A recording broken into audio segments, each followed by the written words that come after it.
રાજસ્થાનના જેસલમેર જિલ્લામાં આ રામદેવ નામની જગ્યા પર 14મી સદીમાં એક પ્રસિદ્ધ લોક દેવતા થયા. તેમને કોઈ બાબા રામદેવ તો કોઈ પ્રેમથી રામાપીર કહીને બોલાવતો. બાબા રામદેવને મક્કાથી આવેલા 5 પીરને આ જગ્યા પર પરચો આપ્યો હતો. આ છે બાબા રામદેવનો ચમત્કારિક ધૂનો. અહીં તેમને આ વૃક્ષ પર ડાલીબાઈ મળ્યા હતા. અહીંથી તમે જુદા જુદા સ્થળો પર દર્શન કરવા જઈ શકો છો અને આ વિડીયોમાં હું તમને હોટલથી લઈને જમવા સુધીની બધી જ જાણકારી આપીશ. અને રૂનીચા ધામ આવવા માટે સૌથી નજીક આ રામદેવડા રેલવે સ્ટેશન છે. અહીંથી બાબા રામદેવનું મંદિર 1 કિલોમીટર નજીક આવેલું છે.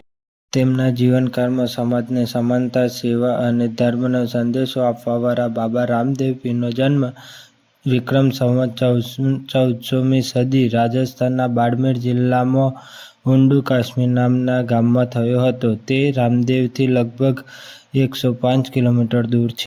આ છે બાબા રામદેવની સમાધિ. માત્ર 33 વર્ષના હતા ત્યારે બાબા રામદેવ પીરને આ રામ સરોવર પાસે વિક્રમ સંવત 1442માં જીવતા સમાધિ લીધી હતી.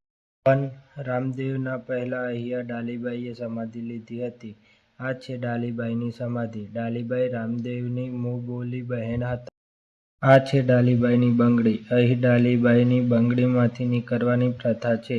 જો કોઈ પોતાના મનમાં ભક્તિભાવથી અહીંથી નીકળે છે તો માનવામાં આવે છે કે તેના બધા પાપો દૂર થઈ જાય છે. અહીં આ મંદિરમાં બાબા રામદેવના વંશજોની બીજી ઘણી બધી સમાધિઓ જોવા મળે. તો મિત્રો, મારું નામ છે રાઠોડ સિદ્ધરાજ. આવા જ સરસ મજાના વિડીયો જોવા માટે હજુ સુધી તમે અમારી ચેનલને સબસ્ક્રાઈબ ના કરી હોય તો વિડીયોને લાઈક કરી ચેનલને સબસ્ક્રાઈબ કરો અને બેલ આઇકન દબાવવાનું ભૂલતા નહીં, જેથી કરીને આવા સરસ મજાના વિડીયોની નોટિફિકેશન તમને મળતી રહે. મંદિરના પાછળના ભાગમાં ભોજનાલય છે. અમે ત્યાં આવ્યા હતા. અહીં રામદેવરામાં આવવાવાળા બધા જ ભક્તો માટે ફ્રીમાં પ્રસાદ સ્વરૂપમાં પેટ ભરી